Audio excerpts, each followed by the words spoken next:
Good morning, class 6th. So, as we have already started with this lesson, Sudha Chandran, we have read the first page, page number 48, and that day I completed up till here. She still had but she still knew she still had a long way to go. We finished this day, that day up till here. Now we start with this page. On January 28, 1984, Sudha staged a historic comeback by giving a public recital in Bombay.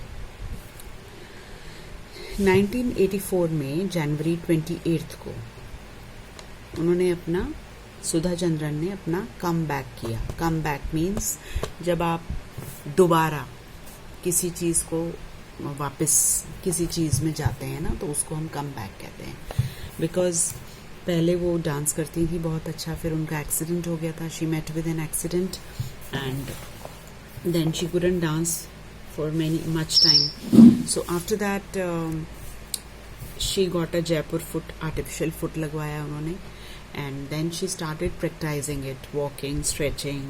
बहुत उन्होंने अपने आप को उन्होंने बहुत stretch किया, बहुत उन्होंने हिम्मत दिखाई, बहुत एफर्ट्स किए. उसके बाद जाके देन शी गेव अ गुरु दक्षिणा in 1982. शी गेव अ गुरु दक्षिणा. ट्रेडिशनल थैंक्स गिविंग होता है, एक रिसाइटल होता है, अपने गुरु के रेजिडेंस पे दिया. It was truly a miracle and not an eye that watched her perform the difficult varnam was dry. And everybody was weeping to see her dance with her artificial leg, because she has practiced a lot. She has put on a lot of effort to come back to dancing, because it was very, very difficult. She couldn't even think of dancing when she met with an accident and her leg was cut. But when she acquired a Jaipur foot, an artificial limb, after that she started back her journey to dance. Balance करना start किया, bend किया, stretch किया, walk, twist, turn, ये सब exercise करने के बाद वो फाइनली डांस पे आई. और बहुत प्रैक्टिस की उन्होंने, खूब एफर्ट्स लगाए. और 1982 में उन्होंने अपने गुरु के घर पे, रेजिडेंस पे, उन्हें गुरु दक्षिणा दी as a traditional thanksgiving recital. और उस वक्त everybody was weeping to see her dance with an artificial foot, but she knew she still had to go a long way. But she knew it. उन्हें मालूम था कि ये काफ़ी नहीं है, मुझे और आगे भी जाना है.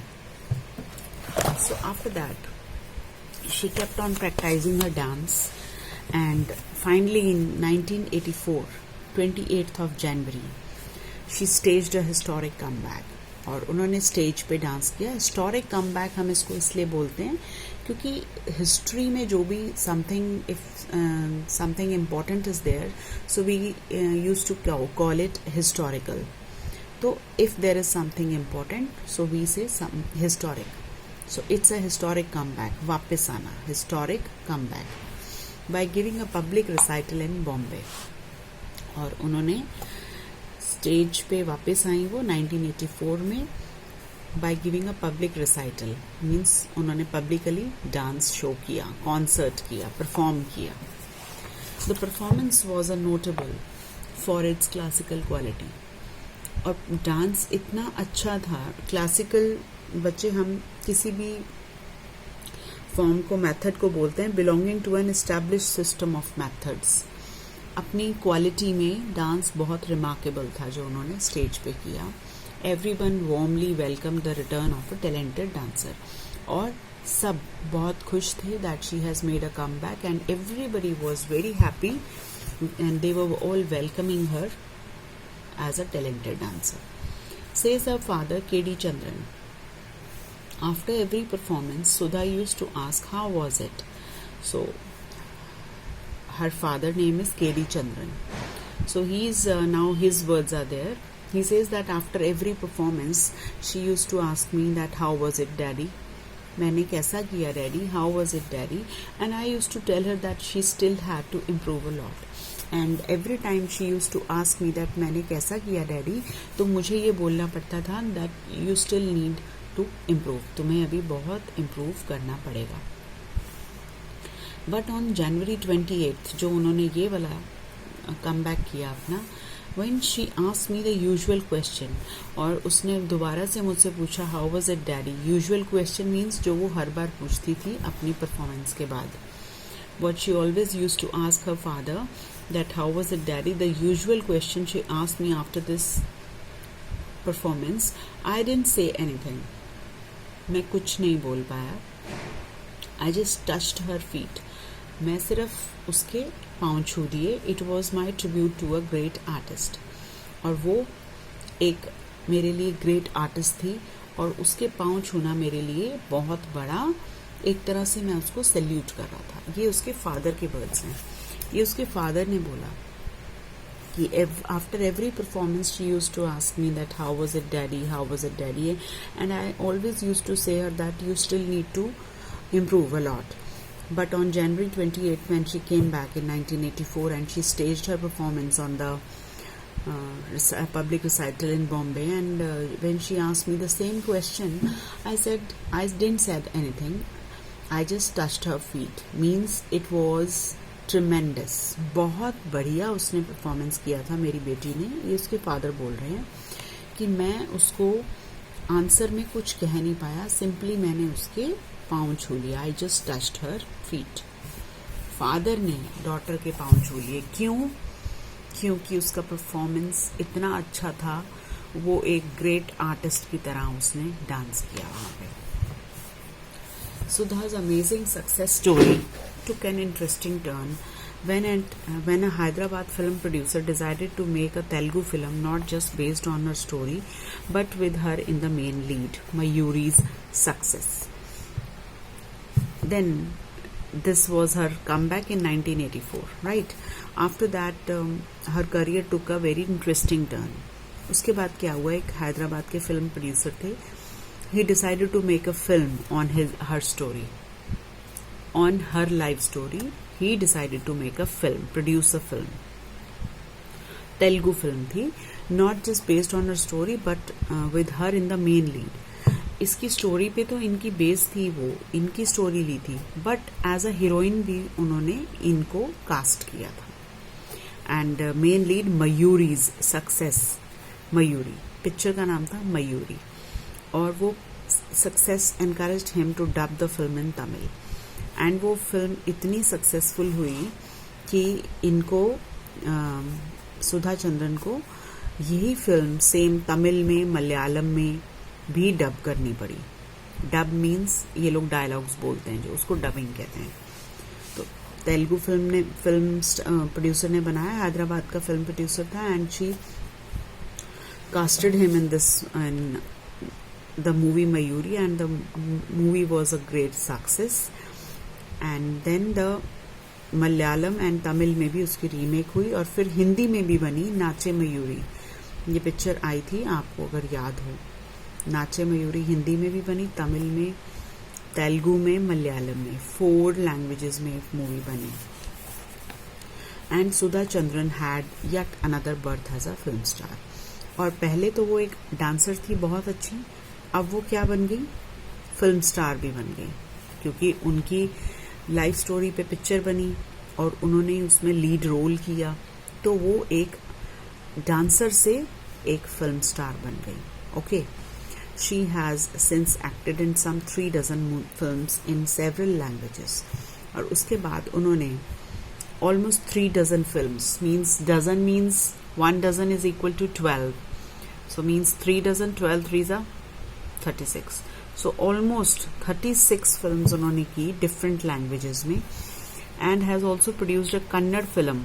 और उन्होंने एक फिल्म भी प्रोड्यूस की कन्नड़ में, Kannada, कालाभिमानी, based on the true life of Balana, a deaf artist who went on to become a great character actor. So later on she acted in almost 3 dozen movies. She was now born as a film star also. Her another birth कह लीजिए आप, another birth उनका as a film star हुआ. And after that she produced a film also, Kannada film, Kannada.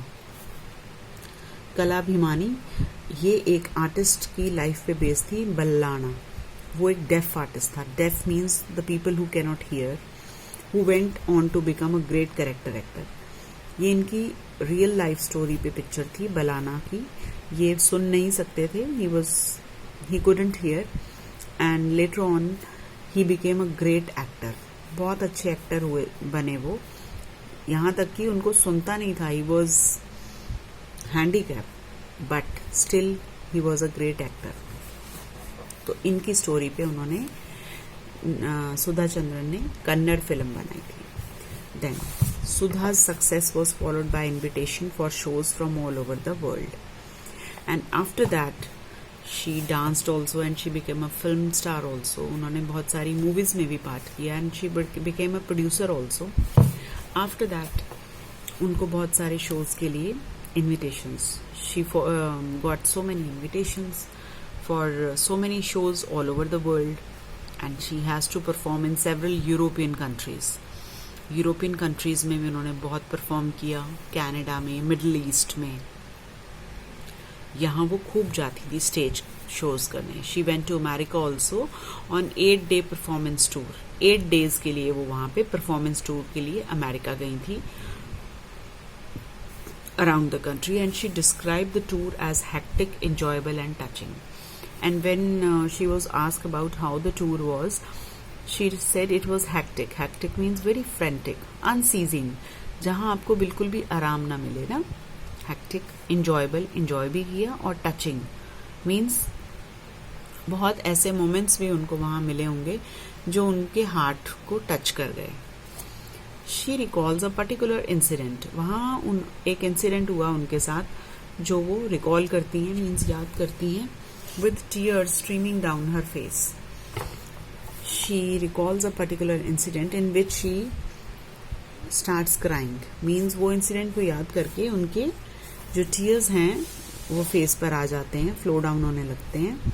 A young girl who had seen her performance in Washington. एक young girl आती है उनके पास जिन्होंने उनकी परफॉर्मेंस वॉशिंगटन में देखी थी। Surged through the crowds, पूरे क्राउड्स में से, मीन्स जहाँ ये परफॉर्म करती थी स्टेज पूरा ऑडियंस से भरा रहता था, तो वहीं से एक यंग गर्ल ऑडियंस में से, क्राउड में से निकलती हुई आई, surrounding the dancer. Dancer means इनके पास आई, and quietly handed her a card that said congratulations, you have made it. और ऊपर आकर उनके पास इनको बोली कि congratulations, you have made it. इनको एक कार्ड दिया, उस पर लिखा हुआ था congratulations, you have made it. Means she was so overwhelmed with the performance that how come she overcome all the hurdles and became a great dancer. She was so much inspired by her story that she just couldn't stop herself and came to the dancers, surrounded her, and she handed her a card written on it, congratulations, you have made it. Means आपने कर दिखाया, you have made it. Did the audience everywhere know her story? तो क्या हर जगह audience को उनकी story का पता था? No, not everywhere. हर जगह उनकी स्टोरी का सबको नहीं पता था। In fact, at some of the performances, people learned about it only during the interval. काफी जगह पे तो जब उनका आधा परफॉर्मेंस हो जाता था, इंटरवल के टाइम ही लोगों को उनकी स्टोरी का पता चलता था कि उनके आर्टिफिशियल लेग लगी हुई है और वो आर्टिफिशियल लेग के साथ डांस कर रही हैं। तो उसके बाद जब लोगों को पता चलता था तो there would be a wonderful cheerful response. तो उनको और भी ज़्यादा चीयरफुल और वंडरफुल रिस्पॉन्स मिलता था, क्योंकि जब लोगों को पता चलता था that she is having a artificial foot and still she is dancing so perfectly, so people used to get so inspired. तो उनको बहुत ही cheerful और wonderful response मिलता था। But then they had their heroes too. Did any of them accept defeat? But she says that everybody has their own heroes. Means सबके मन में कोई ना कोई इंस्पिरेशन होती है, कोई ना कोई आइडल होता है कि हाँ मैंने इनकी तरह बनना है या मैंने इनकी तरह बनना है। तो did any of them accept defeat? क्या आपने आप जिनके बारे में सोचते हैं कि यस ये मेरे को इंस्पायर करते हैं, मैंने इनकी जैसे बनना है, तो क्या उन्होंने कभी डिफीट, कभी हार मानी? Like them I have also believed in asking. ऐसे ही हीरोज की तरह मैंने भी ये बिलीव किया है, व्हाट नेक्स्ट, आगे मुझे और क्या करना है, ना कि वाई मी। मैंने कभी अपने आप को, कभी अपनी किस्मत से, कभी अपनी फेट से ये नहीं बोला कि मुझे क्यों ऐसा किया या मेरे साथ ही क्यों ऐसा हुआ, वाई मी। मैंने हमेशा ये बिलीव किया व्हाट नेक्स्ट, और आगे मैं क्या कर सकती हूँ। If Helen Keller could overcome her handicap, so can I, is what I have always told myself. बच्चे, you don't know about Helen Keller. She was a great author. Writer थी वो, बहुत बड़ी फेमस राइटर थी, and she was blind by birth. वो देख नहीं सकती थी, but still she became so great author. बहुत बड़ी राइटर बनी वो। तो एक तरह से हैंडीकैप ही थी वो भी, और ये भी ऐसे हैंडीकैप थी। तो means Sudha Chandran use to remind herself that कि अगर हेलन केलर कर सकती हैं अपने हर हैंडीकैप को ओवरकम करना, ओवरकम हर हैंडीकैप मीन्स अपनी डिसेबिलिटी से लड़कर आगे निकलना, तो मैं क्यों नहीं कर सकती? सो कैन आई, मैं भी कर सकती हूँ, is what I have always told my self. Means I mean to say here that she never felt discouraged or she never cribbed. उन्होंने कभी भगवान को दोष नहीं दिया इस चीज़ के लिए या अपनी किस्मत को। She never criticized herself that why I was met with an accident and why I had to cut my leg. No. She's always thought positive. हमेशा उन्होंने अपने आप में एक ऑप्टिमिस्टिक थिंकर को बना के रखा, और अपने हर हैंडीकैप, अपनी हर अड़चन को, हर हर्डल को, हर ऑब्स्टेकल को उन्होंने ओवरकम करते हुए आज वो successful dancer, film star, producer बन गई हैं। She is world famous dancer and a film star. सब जानते हैं उनको। I mean to say that in spite of her artificial leg, she never stopped dancing. She made it. Really, she made it. She became a film star also, and she acted in so many TV shows also after that. In so many serials, we have seen that lady, Sudha Chandran. So I just want to tell you that we have to be very positive. Whether the things are going wrong, फिर भी हमें अपने आप को ये बोलते रहना चाहिए कि no, everything is all right, सब ठीक हो जाएगा, सब ठीक हो जाएगा।